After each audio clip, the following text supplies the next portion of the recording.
Hey guys, I'm Hoda Kotb. Look, I know how busy life can get, and sometimes we all just need a moment to pause and connect. Well, that's what my podcast, Making Space, is all about. Real conversations with people who've learned how to live with purpose and heart. Think authors, thought leaders, actors, performers, and every time I walk away with something that changes how I see the world. And I think you will too. Join me for Making Space every week, wherever you get your podcasts. This week on Meet the Press, as the nation looks to 2026, how will concerns over the economy, healthcare, and immigration shape the midterms? Kristen Welker sits down with Senators Raphael Warnock and Rand Paul. Plus, Steve Kornacki breaks down a new poll. This week on Meet the Press. Listen to the full episode now wherever you get your podcasts.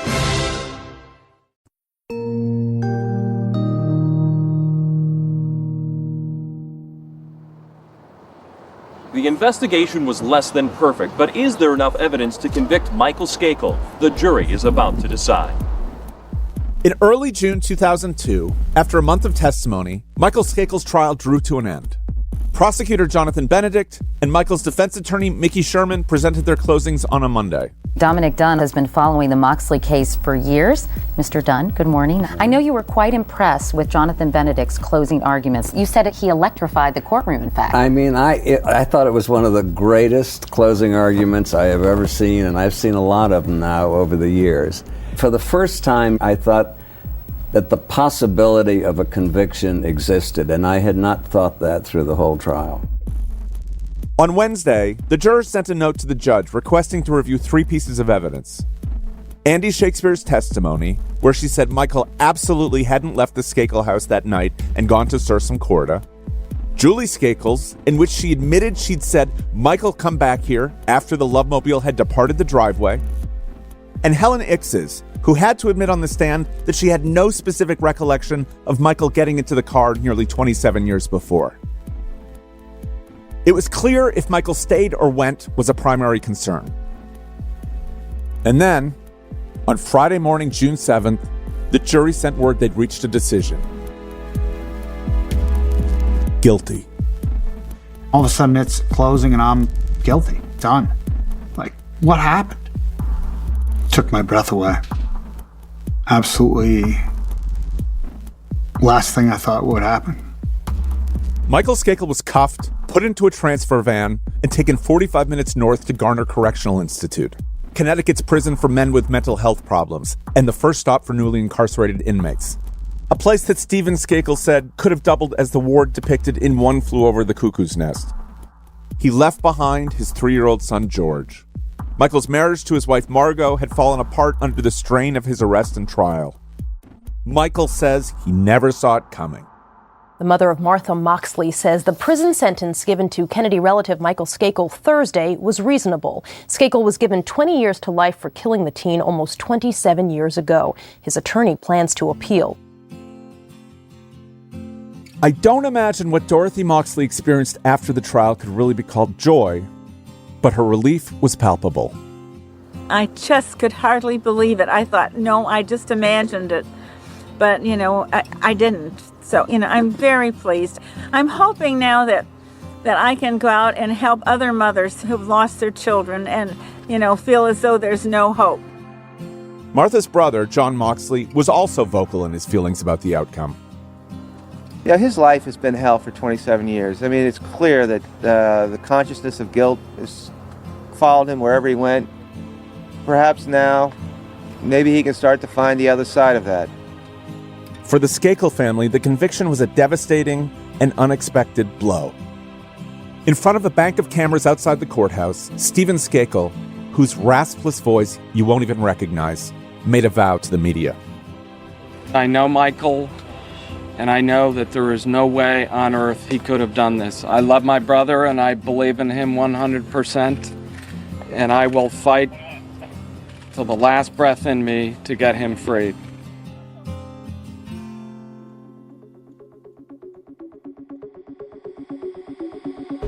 Just as he had vowed, Stephen Skakel and his brothers did everything in their power to free their brother, including filing multiple appeals.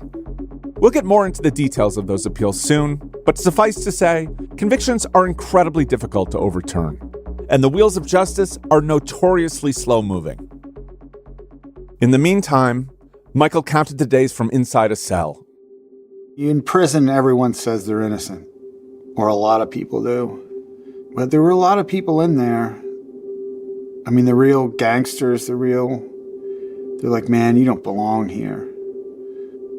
You know, my kid, I wrote him all the time. My brother Steven made sure that he was remembered on his birthday, on holidays. I miss my kid every single day in that prison. Every minute, every hour. I had a heart attack in prison. And when I woke up, my cellmate was banging on my chest. Prison wasn't a great place.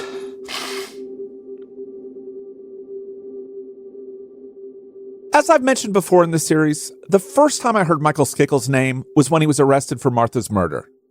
Similarly, I recall learning of his conviction and not giving it too much thought. Justice was served, the right guy was behind bars, case closed. Of course, as you know, my thinking has changed since then. And what I uncovered while researching Michael's trial is one of the key reasons why.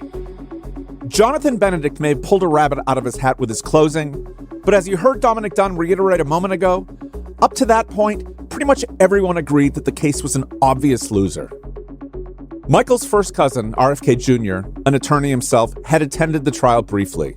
He later recalled being stunned by the verdict. I was shocked. I think, everybody was shocked. There was no forensic evidence, no physical evidence, no fingerprints, no DNA. There was nothing connecting him to that crime. In our conversations, Michael has always vehemently denied being involved in Martha's murder. Had no idea when Martha was killed, had no idea what happened. I was a good fall guy. You may not believe Michael. If we took every person tried for murder at their word, there would be a lot more empty prison cells. But based on a careful post-mortem of this case, there's a lot of reasons to believe he's telling the truth. I'm Andrew Goldman. From NBC News Studios and Highly Replaceable Productions, this is Dead Certain, the Martha Moxley murder.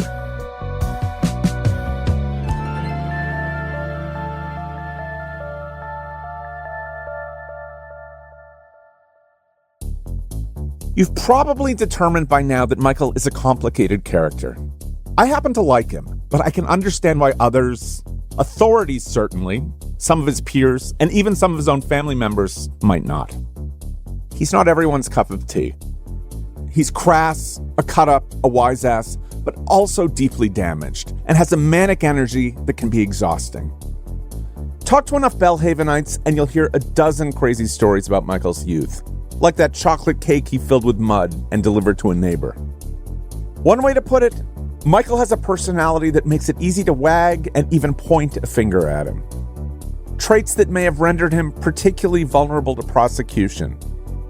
Not guilty, but a personality that makes it easy to believe he's guilty. You'll recall from an earlier episode that Ken Littleton, the former Skakel tutor and longtime suspect in Martha's murder, who seemed to particularly loathe Michael, had this to say about him. Michael, I always knew him as a bloodthirsty, coked-up motherfucker who killed animals on golf courses, who shot small birds with double-aught shotguns on hunting grounds.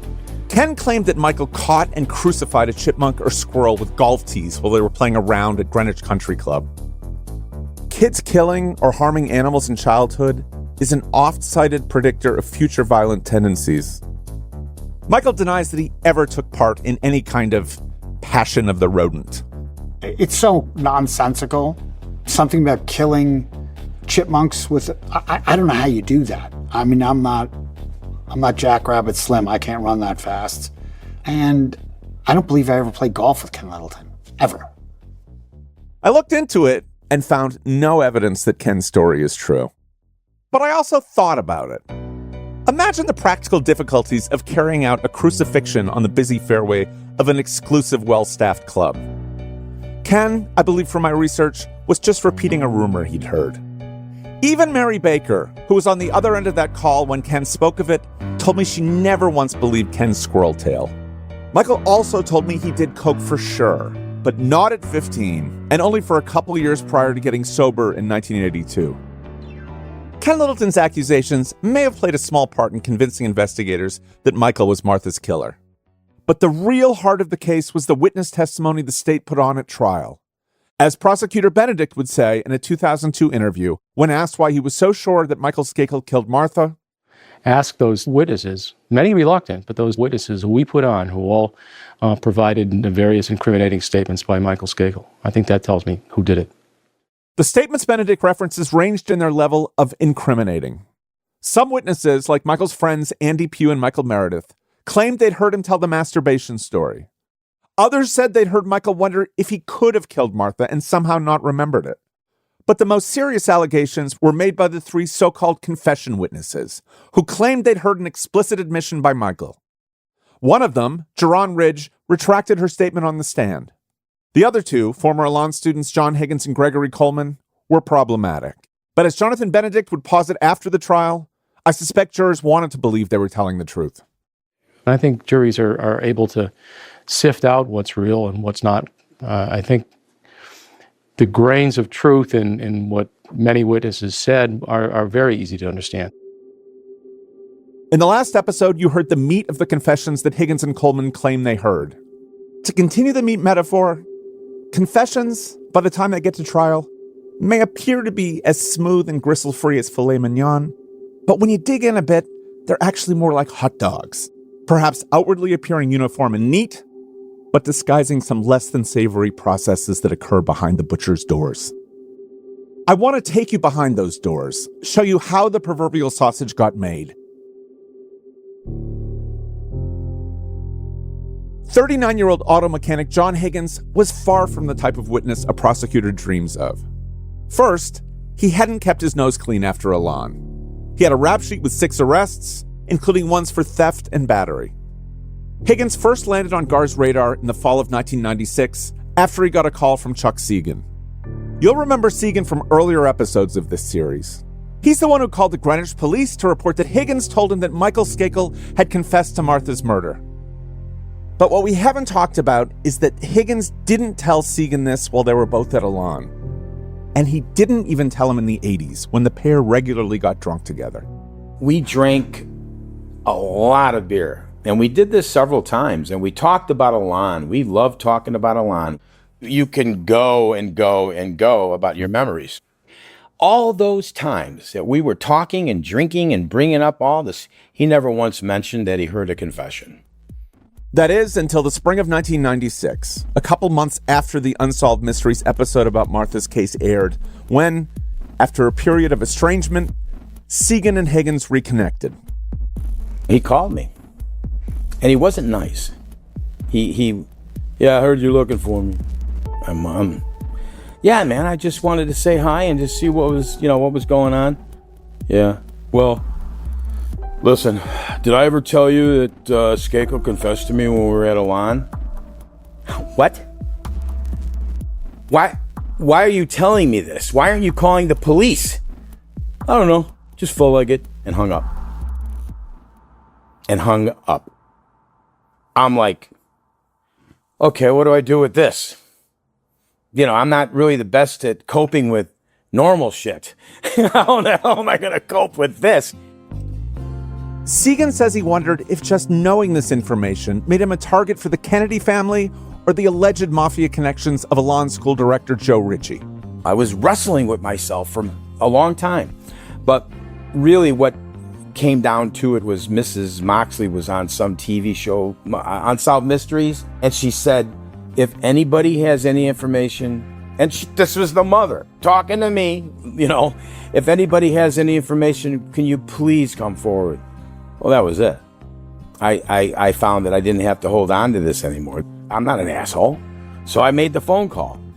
As you may recall from an earlier episode, after speaking with Segan, Inspector Frank Gar called John Higgins, who reported that Michael had mentioned the murder at Elan, but said he didn't know whether he'd done it or not. Believe me, If I had a confession from him, I'd give it to you. He never specifically told me that he killed anybody. Higgins went on to explain to Gar that he hadn't thought about his conversation with Michael in years. It only occurred to him after he received a call from another former Elan alum who, like Chuck Segan, was living in the Chicago area. He called to tell me that they were offering a $50,000 reward for information leading to the arrest of this murderer of this Moxley girl. That increased to $100,000. Well, that's special. Again, the tapes are rough. Higgins told Gar he'd heard about the $50,000 reward. Gar told him it had now been doubled. That's special, said Higgins. Higgins and Gar talked a while longer, covering Elan, Higgins' job as a mechanic, and stories about Michael Skakel. As the conversation wrapped up, Higgins told Gar he wanted to take some time to think. I'd like to take a break and consider all of this and try and put it into perspective for myself. Because I think that decisions are best made with good amount of thought. Okay, what's the decision? I think we'll probably have to just leave that for now. As Higgins now believed, $100,000 was on the line. He described himself as a man who lives and dies by the truth. In the same breath, he'd sworn he heard no explicit confession. What might he say next? When Gar called back a few days later, he started by mentioning that Higgins' wife had reached out to him over the weekend and they'd had a long talk. There's no transcript or police report available recounting their conversation. Who knows all the topics they discussed? One subject that seems to have been covered, Higgins' recent health problems. Yeah, I just was informed last week that I can no longer do what I do for a living. I got bad shoulders. It's genetic, really. My collarbones are too long. So basically, I don't have a job anymore. I gotta make some plans. Yeah. I'm out of a job, Higgins said. Bad shoulders. You have to make some plans, Gar replied. Within minutes of this exchange, Higgins told Gar that he'd been mistaken when they last spoke. Indeed, he'd heard Michael Skakel confess, quietly, and only once. There were no witnesses. They were all alone when Michael said, I did it. He said I killed her. And, I probably gave the guy a hug.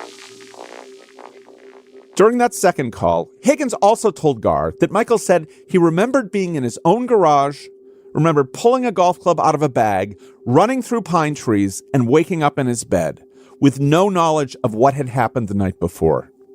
But two of these details didn't quite add up. The Skakels didn't have a garage. And according to police reports from the time, the stray Tony Penna clubs were kept in a barrel in the back hallway of the Otter Rock house. Still, it was the detail about the pine trees that Gar would say really sold him on this story. In his book, Conviction, Len Levitt described Gar's thoughts. Only Michael could have known about the pine trees. No way Higgins could have known that on his own. He has to have heard that from Michael.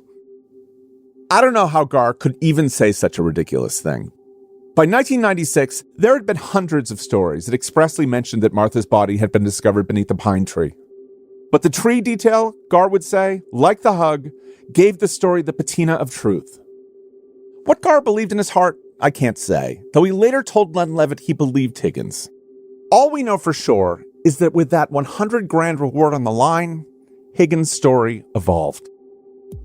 Higgins died in 2013, so I can't ask him myself about what went down in those phone calls. But while testifying, Higgins was asked if the reward money influenced his story.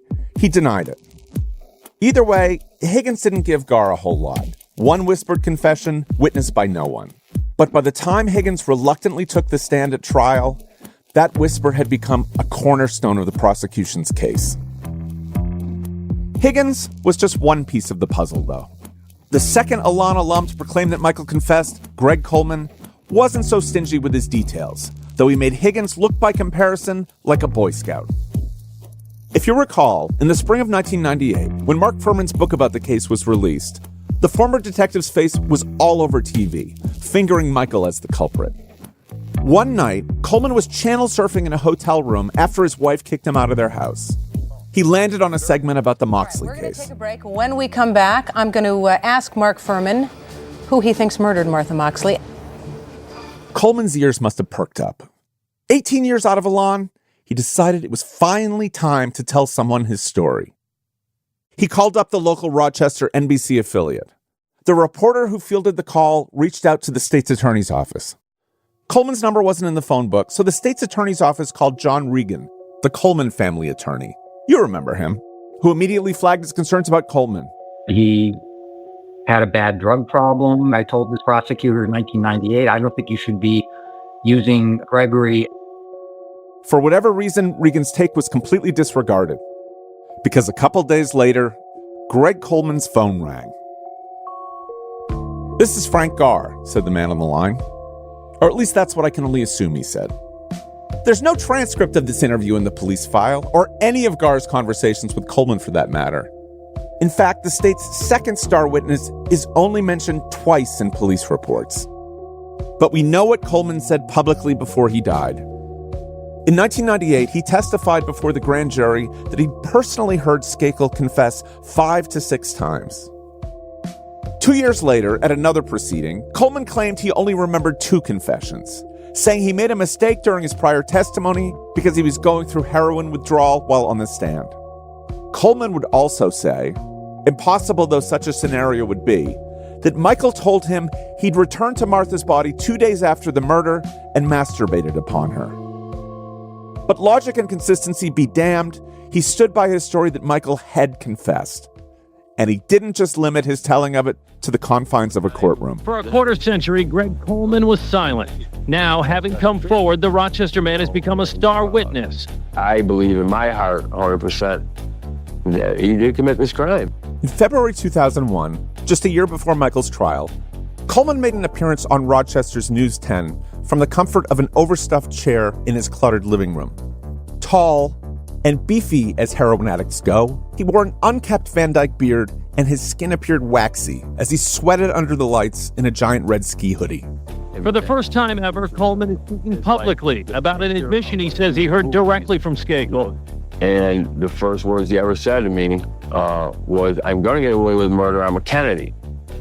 This, by the way, is not something that Michael Skakel says he ever would have uttered. The Skakels and the Kennedys had a long history of enmity, which we'll dive into further. But Dominic Dunn, who fashioned himself a Kennedy expert, knew this well. It's a divided family. They don't like each other. Asked about his own credibility, Greg Coleman had this to say. Just because someone ends up in jail or someone has a disease of drug addiction definitely means they're a liar or they're dishonest or anything. The point is well taken. Just because Coleman had a drug problem doesn't mean he's a liar. We know from Len Levitt's book Conviction that Garr seemed to view Coleman through this exact lens. Here's Levitt, quoting Garr. "He was a great big teddy bear of a guy with enormous problems, but he was one of the most believable guys I ever talked to. Your worst day is a good day for this guy. He couldn't climb out of it. He had nothing, no future. He was sick, physically and probably mentally, because he had this monkey on his back. But that didn't mean he wasn't telling the truth." It's hard to understand how Garr came to that conclusion. Before Coleman's News 10 interview, he'd smoked crack and shot heroin, as he testified during an April 2001 probable cause hearing, a hearing in which he was only able to complete his second day of testimony after Garr personally took him to the hospital to get methadone. Perhaps it's more of a case of the detective making the best of his scruffy recruits. Thinking about the trial like Donald Rumsfeld once said of deploying a not totally outfitted fighting force. As you know, you go to war with the army you have, not the army you might want or wish to have at a later time. We can't know for sure what Benedict or his team were thinking when they put Coleman and Higgins on the stand. Were they truly confident in their star witnesses? Did they actually buy that Michael had confessed it along? Or were they just willing to do anything required to win? When I interviewed John Regan, the Rochester lawyer who sounded the alarm bell about Greg Coleman's drug issues and credibility, he had this to say. You know, in my experience doing criminal defense, one of the frustrating things is that you get these terrible witnesses that are produced by the prosecution, and you're kind of surprised that they use them. But the difficulty is that they generally have a stock spiel that they give in their closing about how, well, if you want to catch criminals, you're not going to, have nuns who testify about their activity. Regan says there's also a common profile for those witnesses who provide questionable testimony in trials. They want stuff. It has always struck me that the worst kind of evidence produced in criminal cases is what you might call the jailhouse snitch, who is just somebody that comes in and says, oh yeah, I talked to so-and-so in the jail and he told me he did it. And then, it comes out that, of course, this guy's getting offered some kind of consideration in terms of leniency or something else for giving this testimony. There are many ways to reward jailhouse snitches. Reduced sentences, transfers to cushier prisons. But if you have snitches who aren't incarcerated, the best enticement is money.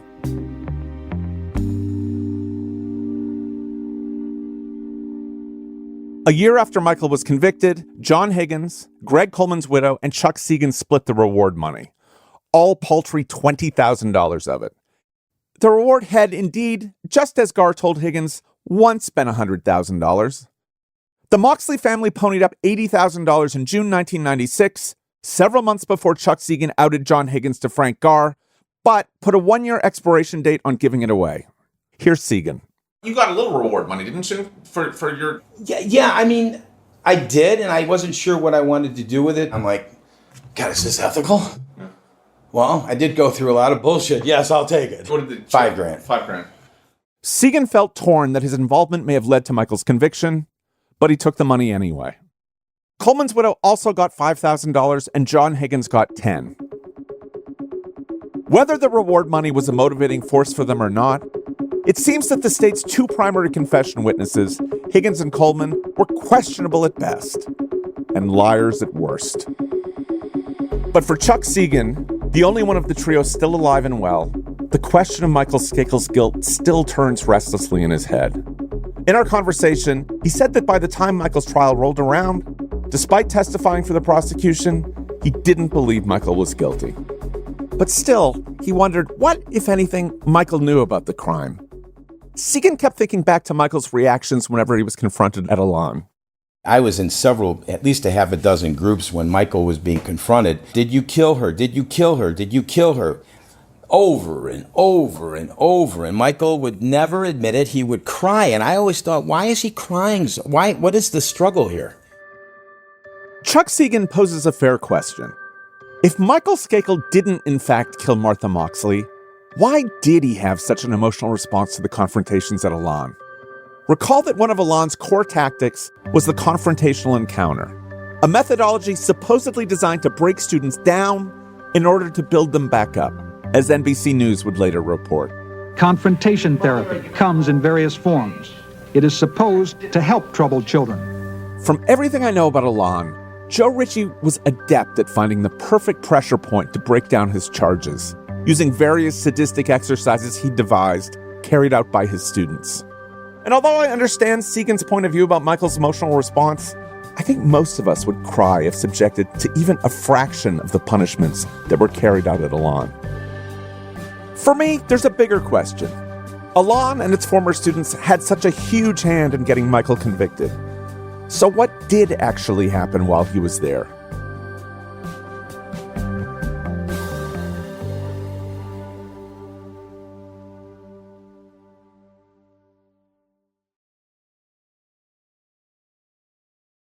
Friday night on Dateline, she was the prime suspect in a cold-blooded murder. We can't find her. She's gone. And I'm like, okay, what's next? Inside the investigation that brought a killer to justice. Wow, this took an unexpected turn. You become a lawyer in part to work on cases like this. Dateline, Friday night at 9/8 Central, only on NBC. Danger lurks in the American landscape. No one in their right mind would be out here, which makes it the perfect place to kill someone. Introducing Hot and Deadly from ID, your podcast for classic American true crime served with a side of biscuits and gravy. On each episode, you'll hear some of ID's most shocking stories of murder and betrayal, from the mystery of a preacher shot and killed by a bow and arrow to a former prom queen gone missing and found murdered. Listen to Hot and Deadly on Apple Podcasts, Spotify, or wherever you get your podcasts. Stay informed with the NBC News app. Breaking news just coming in moments ago. Watch, read, and listen throughout your day. And now, unlock even more with a subscription. It's the best of NBC News with fewer ad interruptions, including ad-free articles, podcasts, and full NBC News shows, plus deeper access and exclusive content. Let's just take a step back. It's more context and clarity from the reporters you trust. Download the NBC News app now and subscribe for more.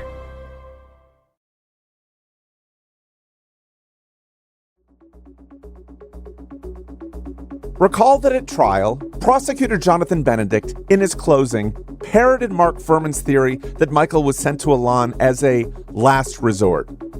To protect the family and hide Michael from the police, Benedict, voiced here by an actor, suggested that Rush Skakel Sr. had outsourced the harboring of his murderous son to Joe Ritchie.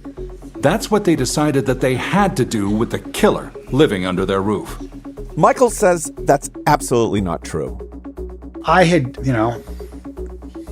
got in a car accident, and that's why I went to Elan. Not because I killed somebody like the prosecution said. I went there because I kept failing out of schools and got a DWI. Michael was sent to Elan because of the car accident. But recall that Michael and his father already had a particularly fraught relationship for many years before. Partly due to Rush's temper and drinking, and partly because teenage Michael was a bit of a hellion, and thanks to his undiagnosed dyslexia, consistently flunking in school. If Rush was gasoline, Michael was a match. And an incident that occurred in 1976, a little less than 2 years before he went to Elan, may have added fuel to the fire. Here's Michael. There was a bedroom downstairs, and, I just missed my mom. So I smoked some pot, and I cried and went to sleep. I slept with one of my mom's dresses just because I missed her. And I know it sounds crazy and weird. I just missed my mom. You know what I mean? I never had a time I was never allowed to grieve. Never allowed. And the next morning, the maid came in and went, "Young lady." And I'm like, "Where the hell am I?" And then I'm like, "Oh, shit." And stood up and she said, "Michael?" I said, "Yes." I threw the dress on the bed and, I was just embarrassed. Though Michael says he was just holding the dress, the maid immediately reported to Rush Sr. that she'd found Michael wearing it. For staunchly Catholic Rush, this would be as offensive as a kid's behavior could get. Worse, I imagine, than fornication or masturbation. Recall the violence the discovery of those Playboy magazines invited. So did this get to your father? Did you and your father have it out? Because that's... Yeah, we did. We did have it out. And Michael says that when he crashed the car in Wyndham, a little over a year later, his father was incensed. Michael recalls that shortly after he arrived at Elan, Rush Skakel and family lawyer Tom Sheridan flew in on a Great Lakes plane to meet with Joe Ritchie. I remember my father, they sat me down and they said, "Mr. Skakel, you got anything to say to your kid?" And he picked up a big ashtray and he smashed it across this blackboard. And he said, "You're no longer my fucking kid. You're disowned. You can keep your first name. You got no last name. You got nothing. Because you were drunk driving, you could have killed Debbie Deal." He said, "She could have died. You would have cost us everything. As far as I'm concerned, you can stay here forever." It was after this visit, during which Ritchie certainly would have learned about the other misadventures that had plagued Michael and his family in recent years, including the Moxley murder, that Michael says Ritchie began tormenting him. But not about him committing the murder. He just said, "I want to make everybody aware that this kid, his brother murdered somebody, and he knows about it, and he's never leaving here until he admits what his brother did." There was no question that initially they were asking you about Tommy. There's absolutely no question. For the first year, not the first week or 10 days or 2 months, literally the first year. Which makes sense. In the late 70s, Tommy was the only Skakel ever considered a suspect by police.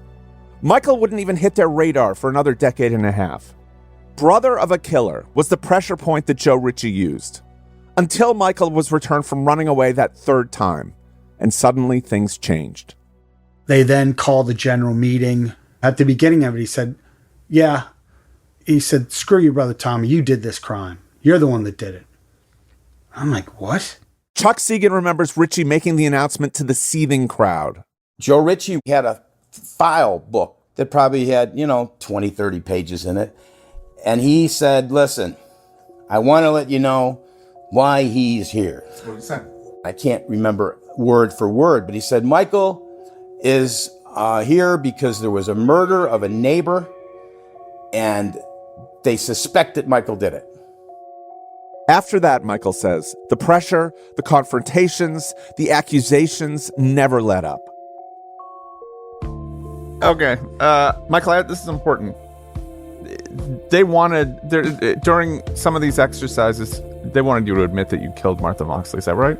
That's my whole point. They put a sign around my neck that said, "Hi, my name is Michael Skakel, and I'm a murderer. Please confront me why I killed my friend Martha. I'm a sick fuck. I'm a rich kid. I need help. Please confront me."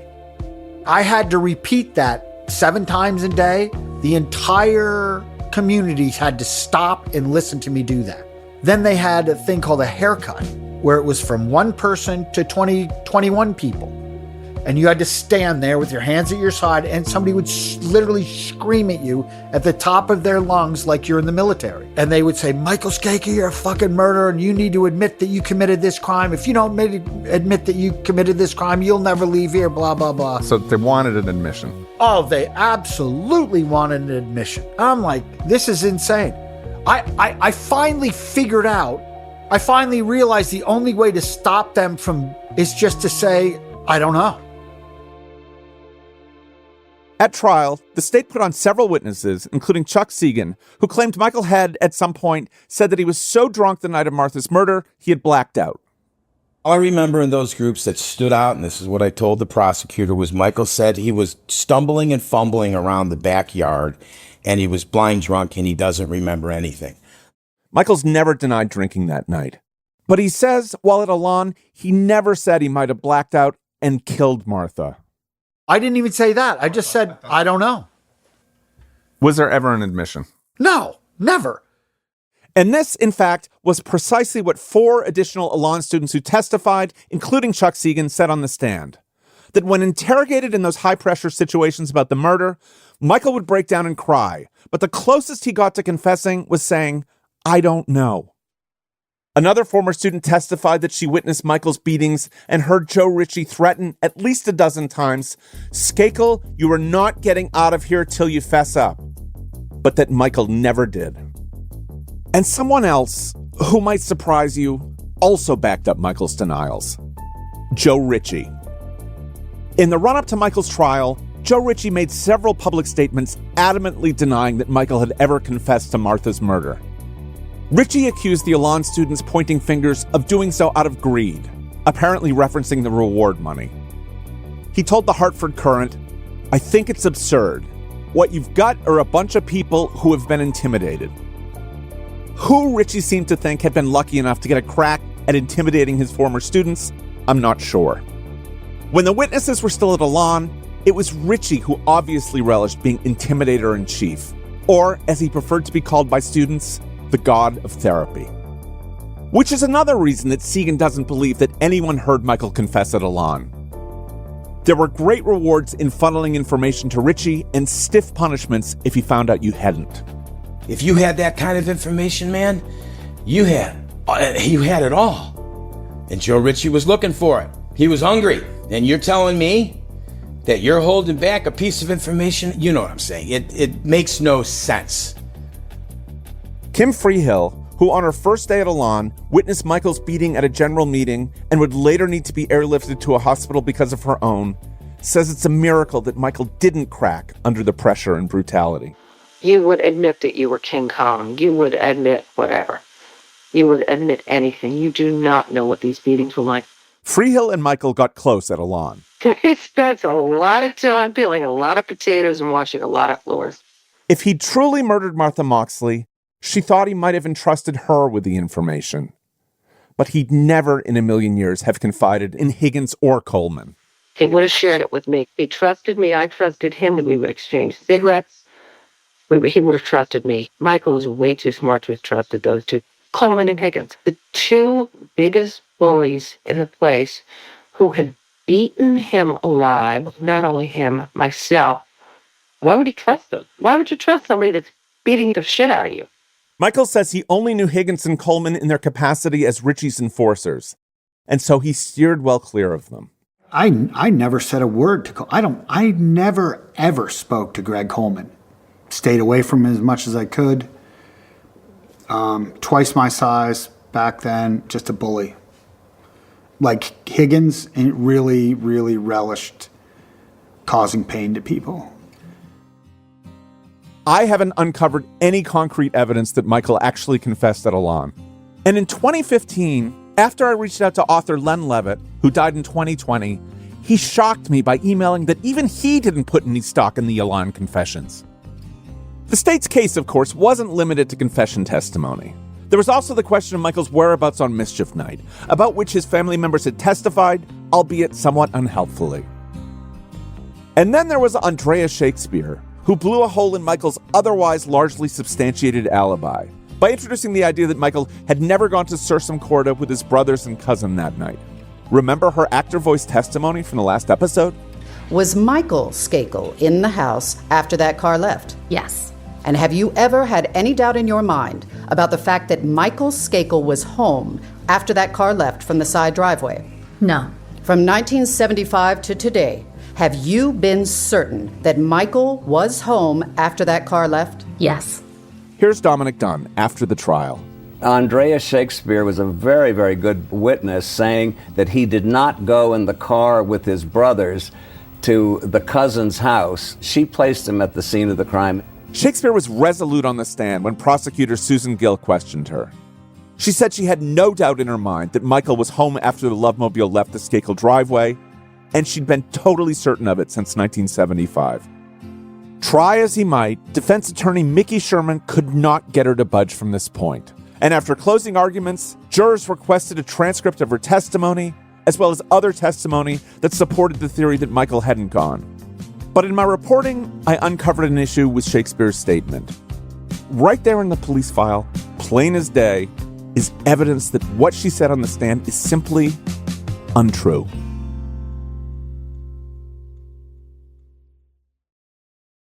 Nicole Ernest Pate was 21 years old when a predator assaulted her in her own home. Kind of the boogeyman in the night. She went straight to the cops. She said, "This sounds like some sort of movie plot." But no one believed her until Detective Paul Holes helped figure out this serial predator's pattern. This is a serious offender. From Sony Music Entertainment and Perfect Cadence, this is Hunting the Boogeyman. Available now on The Binge. Listen wherever you get your podcasts. I'm Julio Vaqueiro, anchor of Noticias Telemundo. You can watch Dateline, the hit true crime series on Telemundo. And now you can listen to Dateline as a podcast. Stories of love and betrayal, of secrets revealed, of the men and women who stand between evil and justice. Every twist and turn can now be heard in Spanish, with new mysteries arriving every week. Just search Dateline en Español wherever you get your podcasts and start listening. Hey guys, Willie Geist here, reminding you to check out the Sunday Sit Down podcast. On this week's episode, I get together with Josh Brolin to talk about his role in the latest Knives Out movie and a career that has taken him from the Goonies to the Avengers. You can get our conversation for free wherever you download your podcasts. On June 11th, 1991, Jack Solomon and Frank Garr, right in the midst of their efforts to pin the crime on Ken Littleton, went almost 200 miles north to Hanson, Massachusetts, to interview Andrea Shakespeare about her memories of Mischief Night 1975. She really only had something meaningful to say about one specific thing. Running back to the Skakel's front door to fetch Julie's forgotten car keys, finding it stuck, and ringing the doorbell. I don't think I waited too long. Thomas came right to the door and opened it. I mean, I don't think it was immediate. It was like ding, ding. Hi, what's the matter? Okay. I don't have the keys to the car. You don't have the keys to the car? No. She goes, gets Gives me the keys, have a good night, talk to you at school, or see you whenever. doors open. Well, do you leave the door? Door's open. See him go to the drawer. See anybody else in the house? No. No one else is in the house. Standing at the door, No. walking by the door. Tommy and me. Absolutely. Absolutely. Not quite absolutely. Because back when she was first interviewed in 1975, Andy told police that when she went to grab the keys, Tommy, along with Ken Littleton and Stephen, answered the door. But the intervening 16 years seemed to have erased those two figures from her memory. In 1991, Andrea was almost apologetic to the investigators about how little she had to offer them. I didn't see anybody after a certain point, except for Tommy who answered the door. Okay. There was a lot of activity at the Skakel house that night. Kids coming and going, backgammon, an excursion to the Love Mobile to listen to music, roughhousing in the driveway. In 1991, Shakespeare said she saw none of this and didn't lay eyes on anyone other than Julie, with whom she spent this portion of the evening drinking tea in the kitchen and watching Ellery Queen on the sun porch. I mean, the first I ever heard about guys sitting in a car listening to tapes is right now. The first time I ever heard about guys sitting in a car listening to tapes is right now, she said. But as Solomon walked her through the movements outside the Skakel house, none of which she claimed to have witnessed, she stopped him. Jerry and Boy gets in, John gets in, Rustin comes in, and they depart. With Michael? With Michael in the car. For some reason, I don't know if you told me, I don't know if I've heard it through the years, or I don't know if I remember it. I never thought that Michael made the trip to the Terrians. I thought it was the three boys. Did I ever see him in the house? No. Did I see him leave? No. Put it this way, I didn't see Michael there when I left. At the house, he didn't answer the door, Tommy did. This also was a deviation from her original police interview. In 1975, Andrea had mentioned both seeing Michael inside the house and him leaving. But in 1991, Andrea remembered seeing none of that. Not Michael leaving the sun porch to go outside, nor the Love Mobile departing. Despite this, prosecutors called her as a witness in Michael's trial. It must have been a surprise to Inspector Frank Garr that Benedict, in his closing, so embraced Shakespeare's recollection of Michael staying and the possibility he'd killed Martha around 10. Like Furman, Garr was convinced Michael had gone to Sursum Corda and only killed Martha upon returning. In fact, Michael's alibi seemed to be widely accepted by the many investigators examining the case. Here's Michael talking about that night at Sursum Corda. The state knew I was there. They always knew I was there. But at trial, Benedict was able to cast Shakespeare's testimony as a revelation. And it seems jurors saw it the same way. I would have liked to ask Shakespeare herself about this, but I reached out and never heard back. So it's hard to know what to make of her sudden certainty about a night 25 years in the distant past that she'd never been able to offer much information about before. Had memory failed her twice? Or had she, like so many, simply become convinced by the relentless media coverage that Michael Skakel had to be guilty? She had, while being cross-examined by Mickey Sherman at the trial, conceded that she'd read Mark Furman's book. Whatever the case, it's clear she did some damage on the stand. But it was Michael's bizarre tale of masturbating in a tree, which Jonathan Benedict used so cleverly to insinuate his guilt, that probably tipped the scales. Recall that Mark Furman and his media blitz played a big role in turning the salacious story into water cooler fodder. He crawled up a tree, masturbated in a tree, called out Martha's name. He accounts for the possibility of any forensic evidence being transferred to Martha because she had access to the same location. But Mark, he claims that he actually left semen.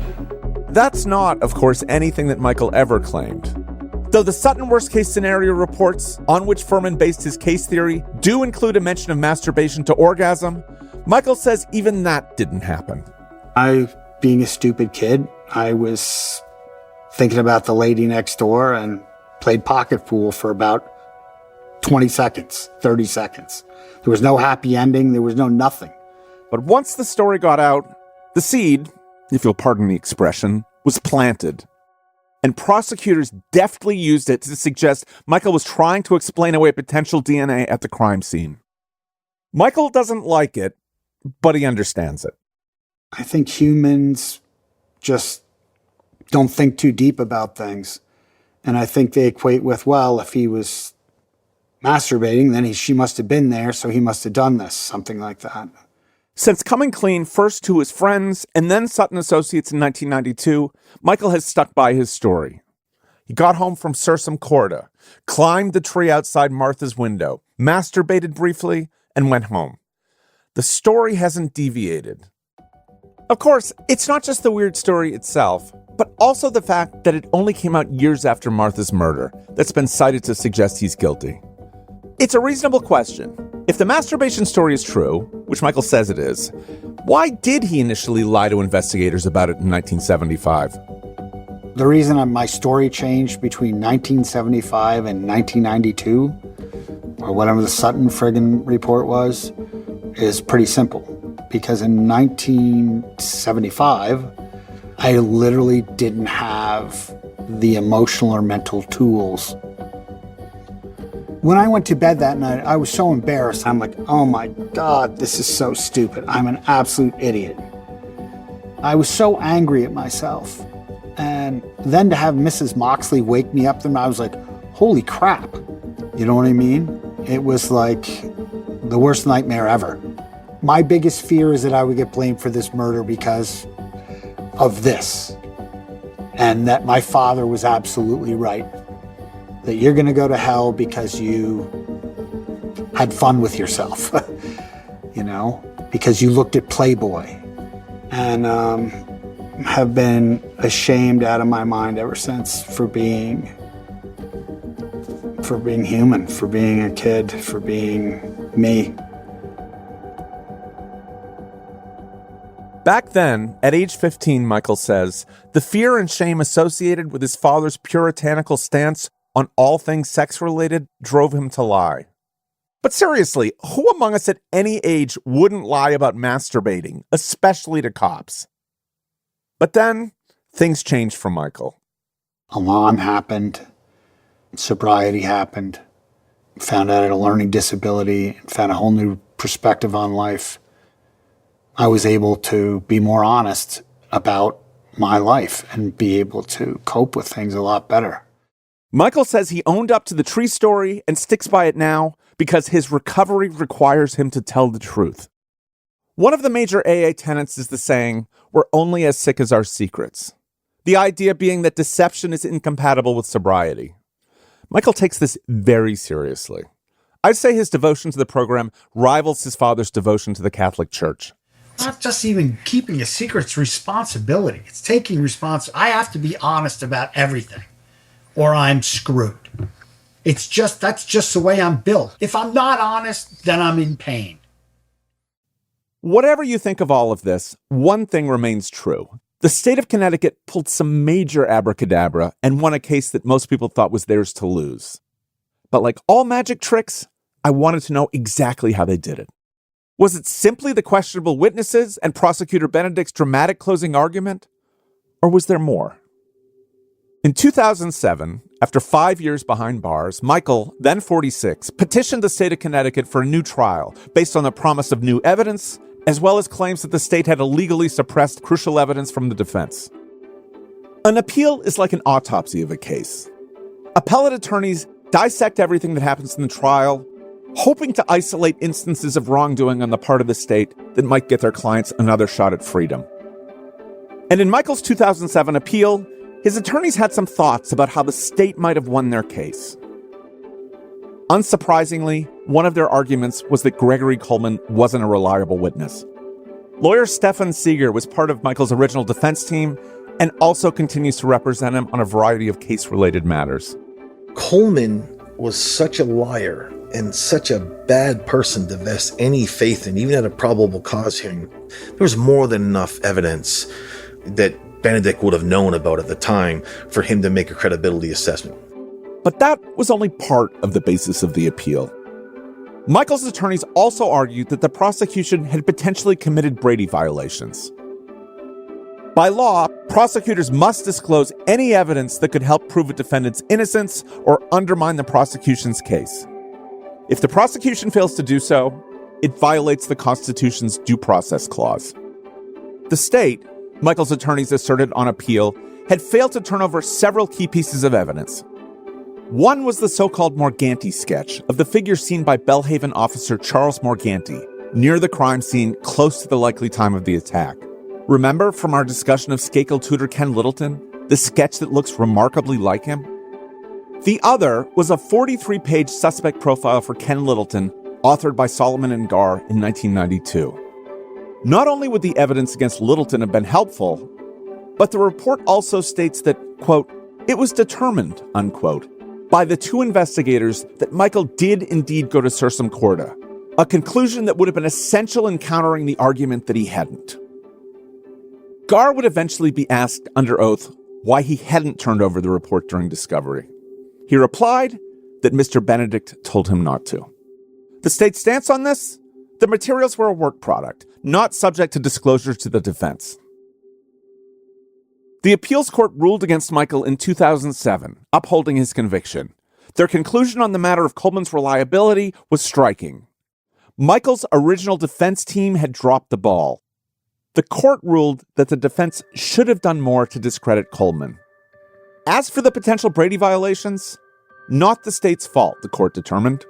Michael's defense attorney, Mickey Sherman, had simply neglected to request those items from the state. This perplexed me.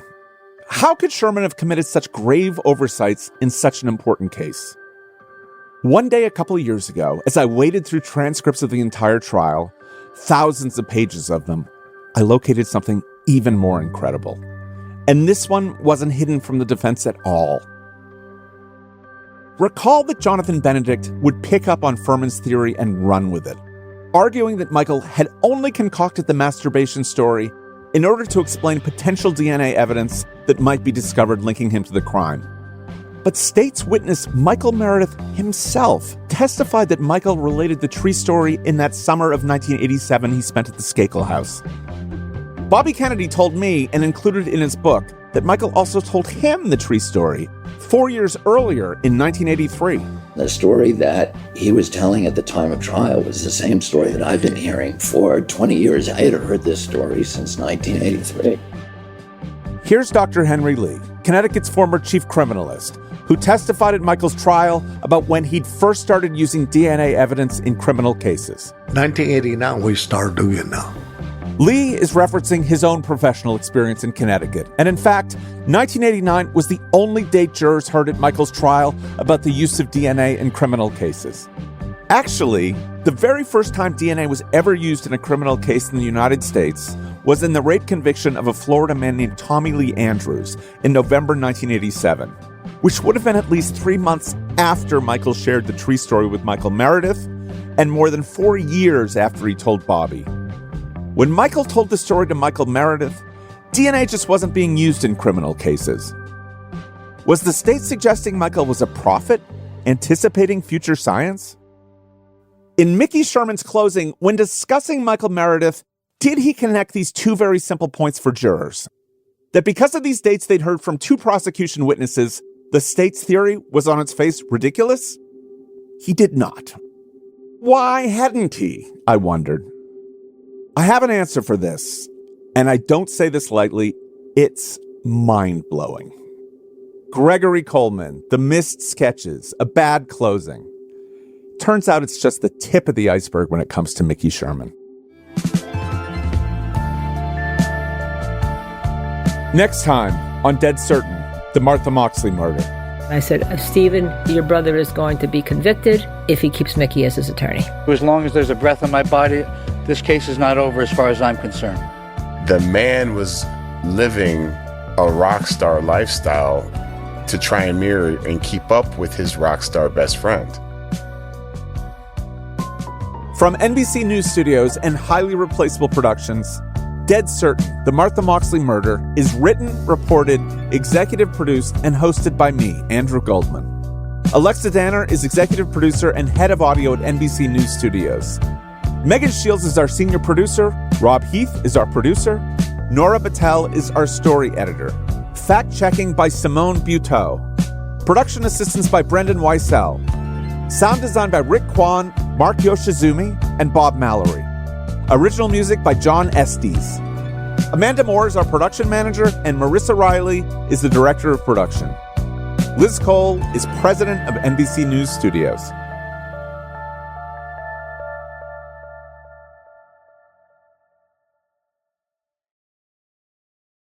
Thanks for listening. New episodes of Dead Certain, The Martha Moxley Murder drop Tuesdays through January 20th. This week on Meet the Press, as the nation looks to 2026, how will concerns over the economy, healthcare, and immigration shape the midterms? Kristen Welker sits down with Senators Raphael Warnock and Rand Paul. Plus, Steve Kornacki breaks down a new poll. This week on Meet the Press. Listen to the full episode now wherever you get your podcasts.